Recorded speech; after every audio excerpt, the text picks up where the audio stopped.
Welcome to this video. This is the first video in a series of videos for the Gashimov Memorial now being held in Azerbaijan.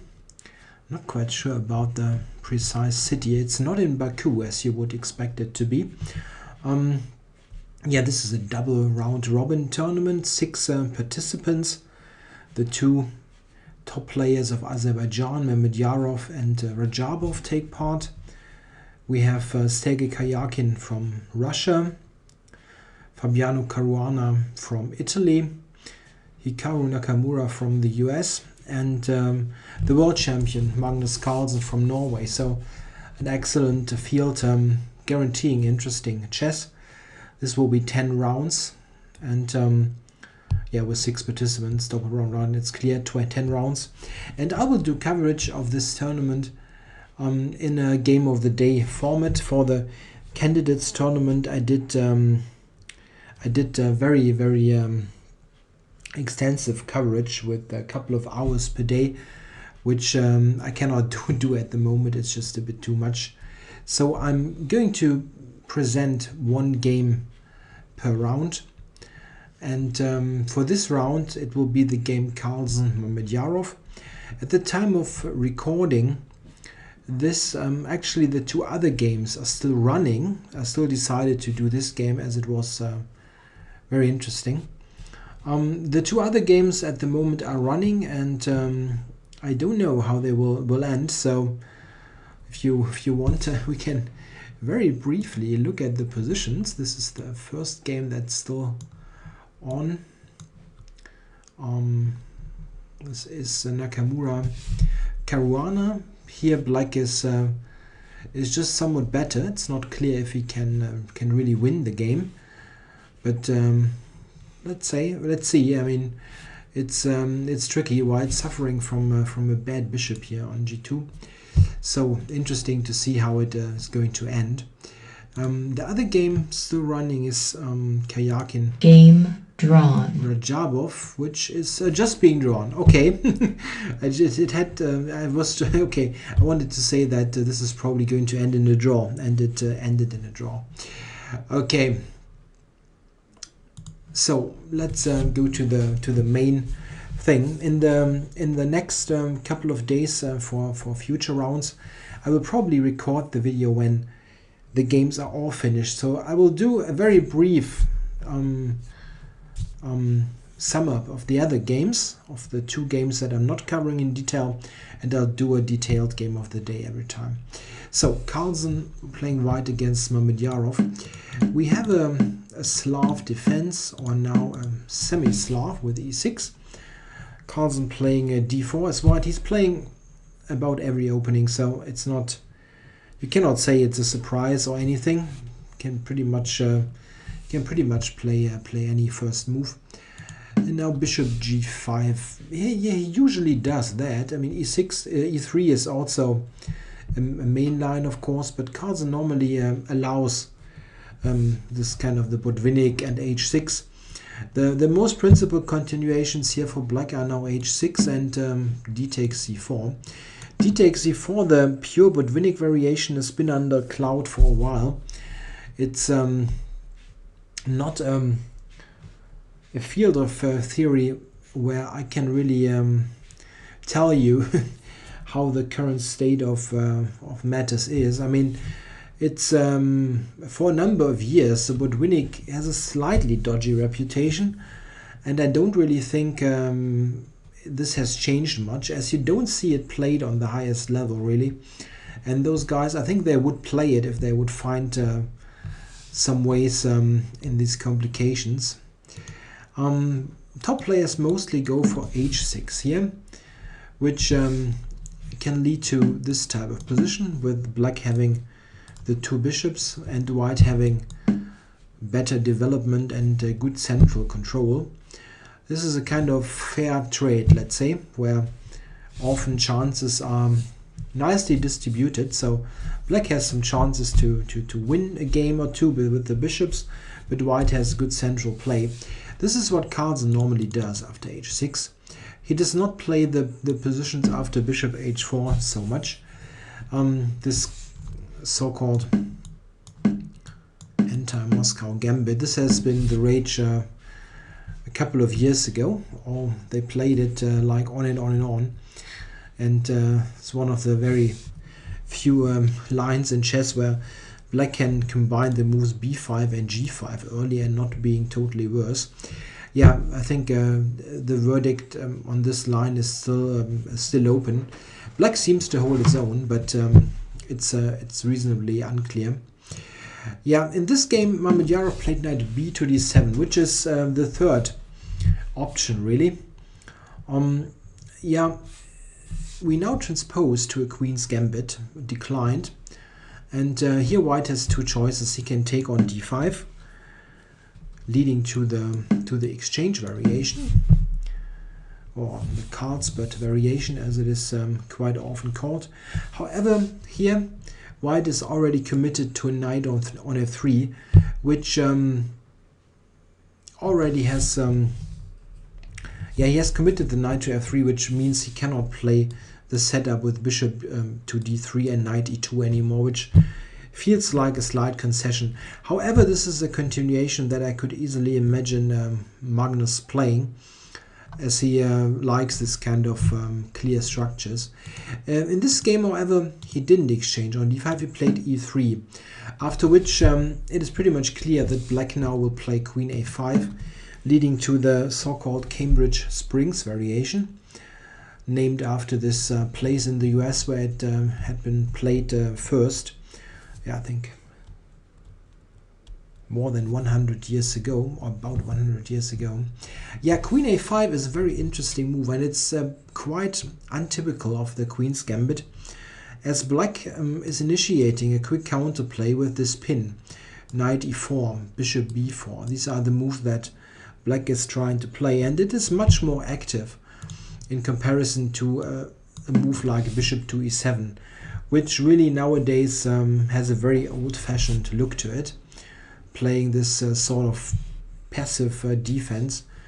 If black goes for e6, knight f6, bishop e7, which is the typical classical queen's gambit declined, you normally don't want to have the pawn on c6 and the knight on d7 so early. You want to be flexible with those pieces in the modern interpretation of this opening. So queen a5 is what normally is played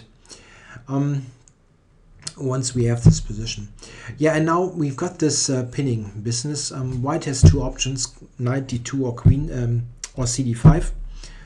Note that quite often white must be very careful here with this situation with a pin. If white plays, just for example, a move like bishop to d3, black has ideas like knight e4, let's say queen c2, and now knight g5, dc4, bishop c4, queen g5. This is a very typical way to lose a piece for white, which actually happened to me once in one of my earliest blitz tournaments 25 years ago or something like that, and I never had seen the trick before, so I was totally amazed by this. And I think it happened to me exactly this one time in this blitz tournament that I lost this piece due to this trick. Okay, well, in top level chess they play knight d2 here or cd5. The knight d2 is considered to be okay for black at the moment. cd5 is a bit more testing.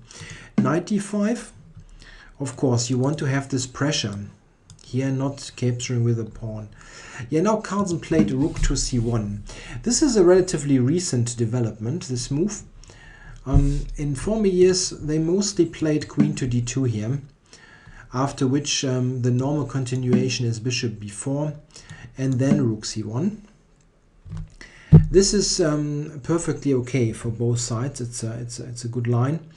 What black is normally playing is this. This is a modern interpretation of this line, and it's considered to be yeah, quite okay for black. I guess it's somewhat shifting all the time between white being slightly better and black being okay. That's just the normal picture for mainline openings.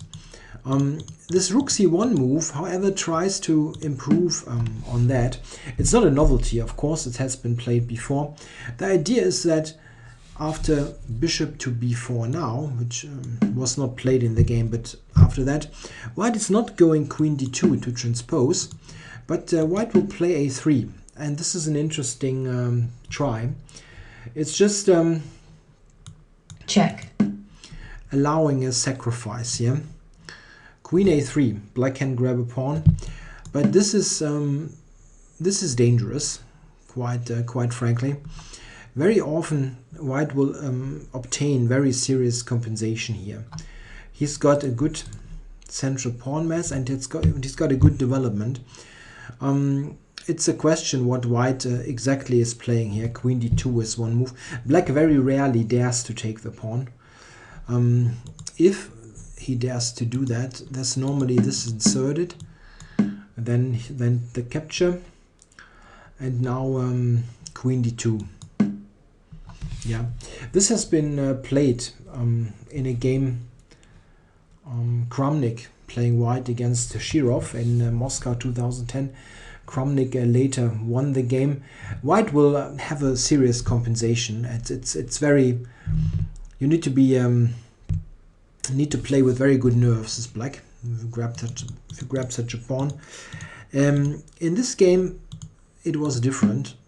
Mamedyarov took on C3, B takes, and now Bishop A3. This is a different idea, of course. Attacking the Rook. Rook C2 must protect C3, and now B6. This is Black's idea. He wants to solve the eternal problem of the Queen's Gambit declined with E6. This bishop wants to solve this problem with B6 and Bishop to A6. Okay, this was played. Bishop A6 and castles. All this is really logical. Took on E2. Queen takes E2. Yeah, now Black castled. Very natural move. And here we come to first theoretically interesting position of the game. This has been played before. I found two games in my database, recent games. One was from the Tromsø World Cup in 2013 between Wang Hao and Dreyev. The Russian Grandmaster Dreyev is probably the world's leading expert in this line. And he also was on the Black side in February this year in the Gibraltar Open against playing Black against Victoria Smelita, one of the top female players. And there they played the move Rook D1 in both games, and after that the move E4. I can show you just briefly to understand what White's move is all about. Magnus played differently. Rook D1. After that, Rook E8, E4, and E5 was played. And the position, I guess, was between equal and a bit more comfortable for White, but nothing too spectacular. What Carlsen is trying to do is he plays E4 immediately. And this is interesting because it's not clear that the move Rook D1 is necessary in this position. If he goes E4 now, which he did, the problem is if Black now wants to play E5, he needs to do this immediately. Otherwise, White will push E4, E5. In the game here, Mamedyarov played Rook C8. After that, there was E5 played. So we have a completely different pawn structure. So E5 would be the move to play if you want to get this in and prevent White from advancing more. Then White has the interesting option, Bishop to H4.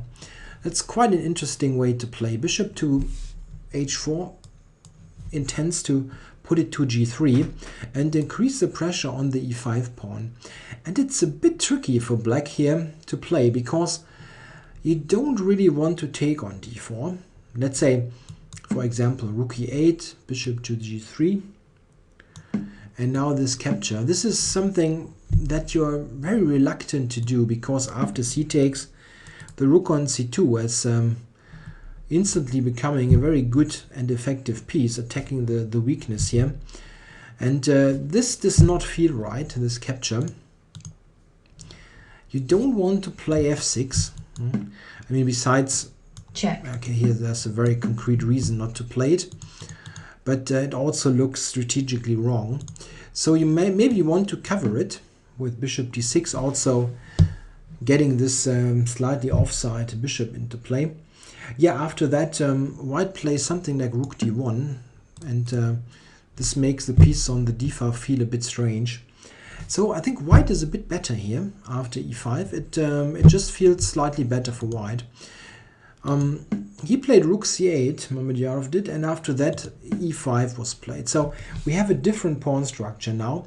And the interesting thing about this structure is that Carlsen is playing very directly against black's, I think, main defect in the position, which is the slightly offside bishop on a3.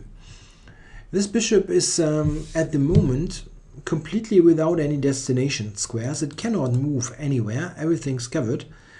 And this can be a bit tricky in the long run, having this offside piece. I think after queen a4, c4, that's very logical. Mamedyarov played rook to e8. And now rook to d1. Here I think we have the first critical position. Mamedyarov now played the move c5, which frankly speaking I don't like. It's probably not bad in terms of pure let's say mathematical evaluation of the position. It's maybe okay, but I don't like to have this bishop offside in the long run. Just briefly consider what happened. Yeah, this happened in the game, and now look at this bishop. Where does it go? Where is it ever going? I mean, it cannot return to help in any way in defense for the king, for example, or exchange itself against the bishop on g5. It just stays on a3 and it's doing not much. You can put it on b4 sometimes to control d2, but that's it. This bishop is really not doing much, and it sometimes really even needs to be protected by the queen, as it can be attacked, for example. Therefore, my recommendation would be, or my suggestion would be, to now retreat it and put it to f8. I'm pretty sure that Mamedyarov considered the move, and after only that play c5. I think why he didn't do it is, if you consider white playing some sort of strengthening move, not quite sure what, let's say h4, yeah? That's quite normal looking. After this, the problem is that you sort of want to go to f8, but you cannot. And maybe he thought that given his slightly restricted space, he didn't really know how to set up the pieces. I mean, I think knight b8 is not that bad actually, intending knight to c6 at the right moment.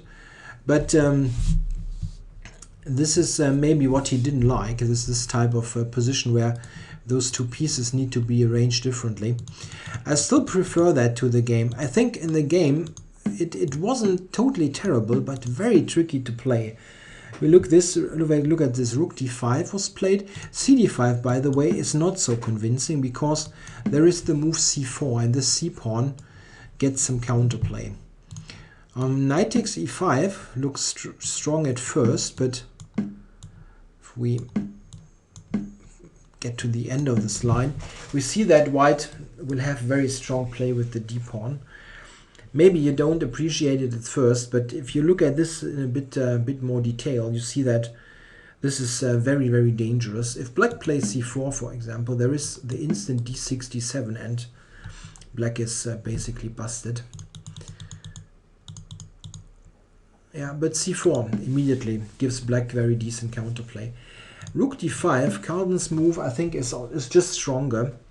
It gets the rook on a very strong square on d5, and of course it prepares to just control the d file, which is the only open file on the board. Notice that this bishop is also very annoyingly placed to always control d8, so white will get play on the d file. I'm pretty surprised that the engines that I checked still give this position as about equal. So this is why I'm a bit conservative in my assessment. If I mean, my first impression would be that white is already very much more comfortable, but the computer does not really agree. Maybe black's position is still sufficiently resilient. Let's see what happens. We will see what happens. Knight f8. That's very normal, of course. Knight going to f8 to defend. It can go to e6, the right moment. And it was, of course, coming under fire on the d file. h4, very normal, gaining some space. You can sometimes use the pawn to provoke more weaknesses. You get some air for the king. Very good move. h6 is played. He wants to get rid of the bishop. Very understandable. Drop back to e3. And I think the next move is not really fitting into the position. Mamedyarov played knight g6, and that move I frankly don't understand very much. I think his idea was what he played in the game. Maybe this was the idea, I'm sorry. Well, he went for knight e7, f5, but it seems that this does not really seem to work. I like this move actually. Try to fight for the d file. This uses the knight on f8 as sort of protection piece to d7, so you can actually double on the d file and fight for this. Black is still suffering from the fact that this is basically not playing the a3 bishop, but it feels like this should be quite tough to break down. He played this as mentioned, but this leads to trouble. Queen d3, and now exactly here we come to a very critical spot. He played rook to e6, which was the idea of all that, preparing knight to e7. It turns out that this leads to big trouble. And quite interestingly enough, the computer gives knight f8 as by far the best move and almost the only playable move, which means that knight g6 was not really working. Yeah, rook e6 is what was played, and after that h5 came, and now knight e7. Yeah, if black now goes to f8, there is this idea. Black is just very, very passive now. You cannot oppose on the d file, and white will simply play knight f5, bishop f4, queen g3, and so on. It's just terribly passive. You have lost so much time with knight g6 and knight f8, and the rook is not even well placed on e6. Yeah, well, he went to e7. This was the idea, after all. And here Carlsen played the move rook to d6, and he played it relatively quickly. So we can see here 45, 44, about a minute. It turns out that rook d6 wasn't the best move. Instead, there was the somewhat, yeah, it's not weird really, but surprisingly strong check. Rook d8 check. It seems that this move is basically winning on the spot. Black must take, only move, queen check. Takes, king h7, and now there is a key move, rook d2. Yeah, I'm wondering what Carlsen missed here, because I mean it's not easy to calculate it, but I cannot really say what exactly the move was that he missed. Rook d2. If black now taken on c4, which looks like the typical, or the move you need to consider, let's say, here white has a very strong move, and maybe this is what Carlsen didn't fully calculate. White now can play bishop takes h6. That's very strong move. Black can take it in multiple ways. Yeah, this is the first. Checkmate. Mate in one. Okay, that was easy. King takes. Checkmate. Yep, also easy. If the pawn takes, there is queen e8, and this is not easy, because now you attack here, and it's funny, black has absolutely no way to protect this. You can play this, but okay, rook d8. This was the second threat, intending queen h8 checkmate, and black cannot cover that. He's completely helpless against the mate. This is the problem. White is combining those threats against f7 with queen here or queen e8 and rook d8. And it turns out that this is absolutely deadly. Black has no defense whatsoever. This is the relatively toughest move. After that there is rook d7. And now e7 is attacked twice. And black has no way to save that. Absolutely no. Can take here, take on a2 and then give up this knight. But it's just very much a winning position. So Carlsen missed that chance. Rook d8 was winning. He had prepared rook d6 beforehand and just played it quite quickly. The bad news for black is the position is still not good. White still has a very substantial edge here, simply based on the fact that now, well, black cannot take on d6. If you take here, this pawn will be just far too strong. Yeah, played bishop to b4, allowing the queen to actually move at some point. With queen d3, white was always attacking a3 from the side. So the liability here, this bishop, is really the main point in the game. Black is not playing with this piece, and white, in a way, if you divide the board into two sections, just to do that, let's only look at the king side. Yeah, just trying to draw a box here. White just has more pieces on the king side to play, while black will always be stuck with the a3 bishop, and at the moment there's even the queen on a4 being slightly offside. And this is the main problem. You defend basically being a piece down on the critical spot of the board around the king. Yeah, bishop b4. Yeah, rook c1. That's strong. Wants to go to d1, using this rook on the d file. The bishop on b4 had this positive effect, not allowing rook to d2. But Carlsen immediately goes for rook c1, rook d1.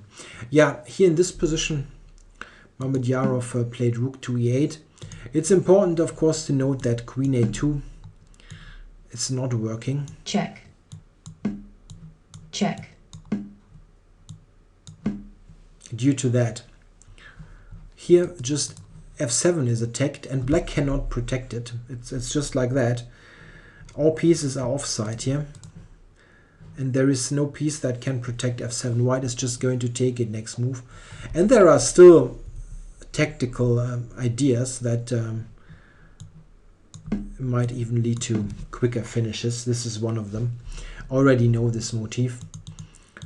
So black cannot take on a2. He played rook e8 to being able to defend e6 later after the capture. This pawn is weak and it sort of defends it. Yeah, now knight h4. Very logical. Those squares, this square especially, is weak. The light squares are weak and white wants to invade here. And there is still the issue of this bishop. Black returns with the queen. a3, pushing it back to a5. And now rook d1.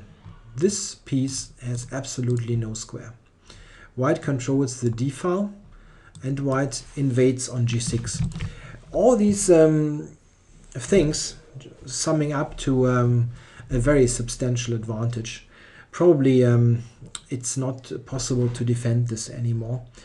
The computer is not really giving a totally winning position for white, but it's very, very close because black has absolutely nothing active he can do and just needs to defend passively.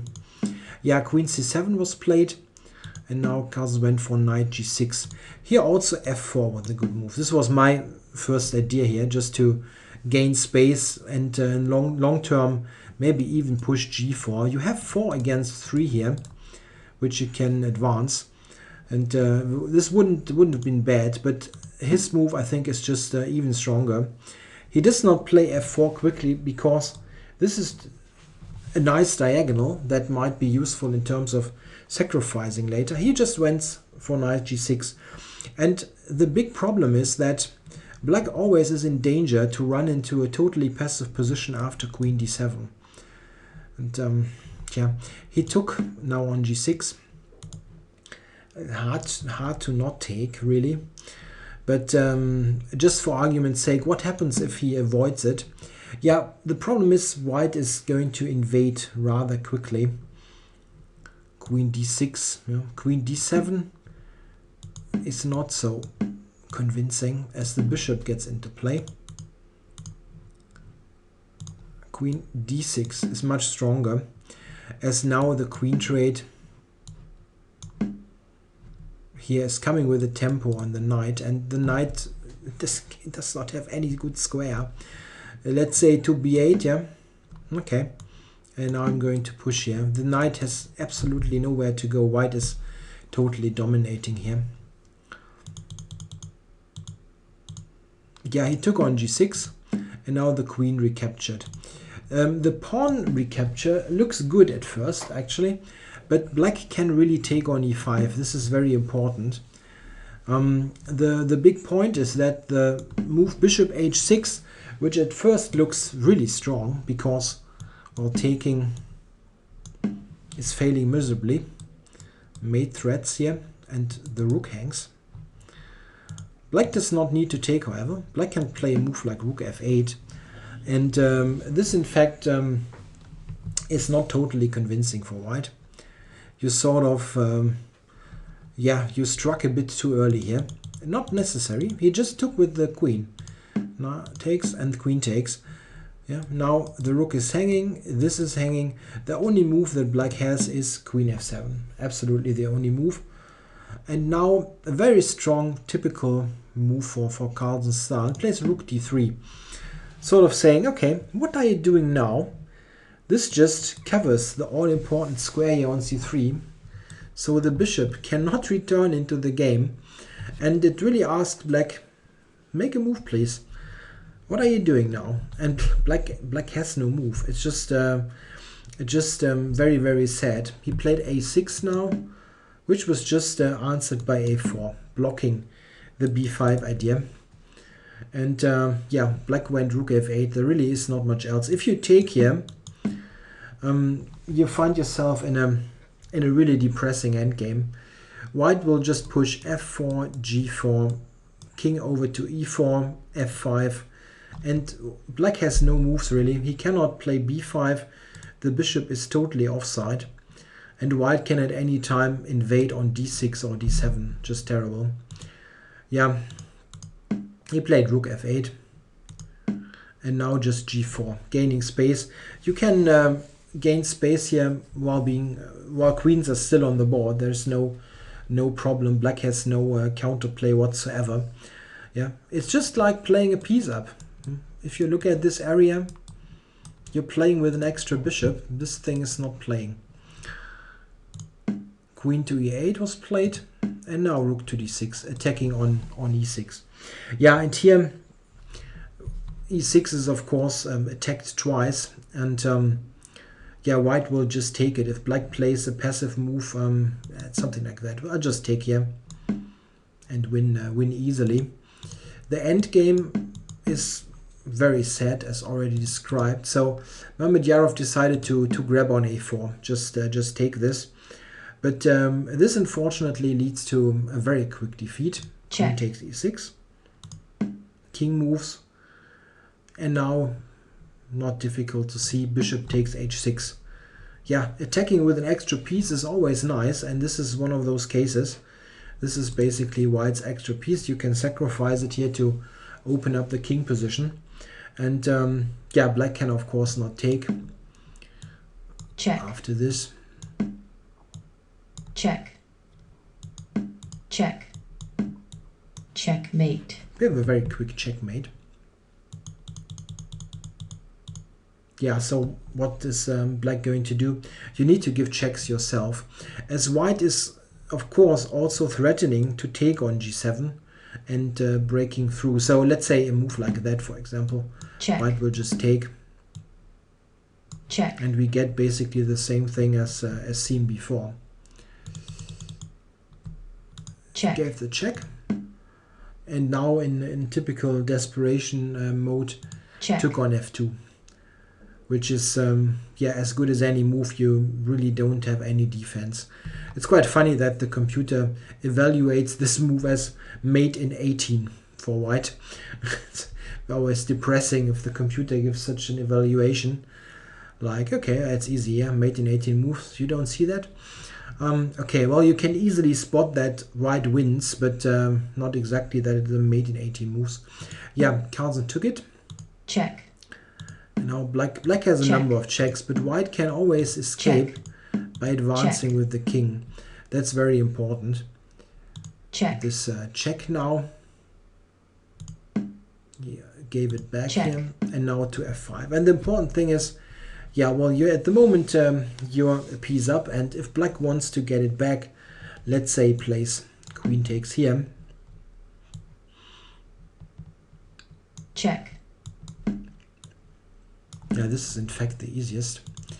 Even the, of course, even the queen trade is just easily winning.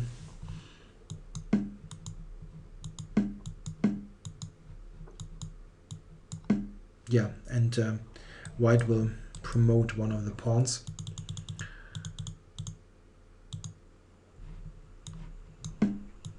Check. This is another way to win, as g6 is also deadly. Yeah, he took with the pawn. Check. And after that, we had this check. King here and queen e7 check. And after this move, Mamedyarov resigned. The continuation is king g8 and now king g6, threatening mate, or this. And black has no move really. I mean, if you can give a check here, but I'll just take on h6. And this here. Check. Oops. Oops. We'll just promote again one of those pawns. So a very good start for the world champion with the win here, the white pieces. And it was really, I think, a very good instructive game, showing how difficult it can be if you leave one piece offside, this bishop. This is also why I was a bit critical about the move c5 here,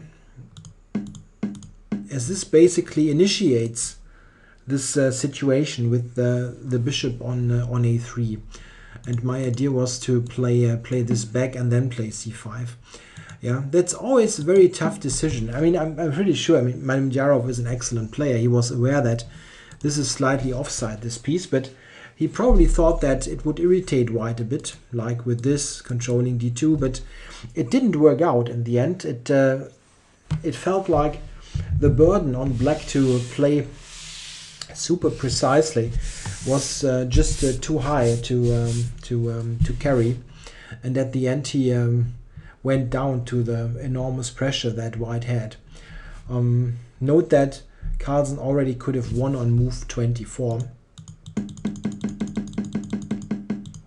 here instead of rook d6, playing rook d8. This was winning even quicker, but this was also a very instructive game. After that, he just basically kept his active pieces and let the a3 bishop stay offside. So a very nice victory for the world champion to kick off this tournament. Alright, I hope you enjoyed the coverage here for the first round. Very brief on the other games, but I cannot manage a brief summary at the moment, as at least one game is still running. As mentioned, for the next rounds, I do quick summaries for two games and one like that in a more detailed manner. Thanks for watching.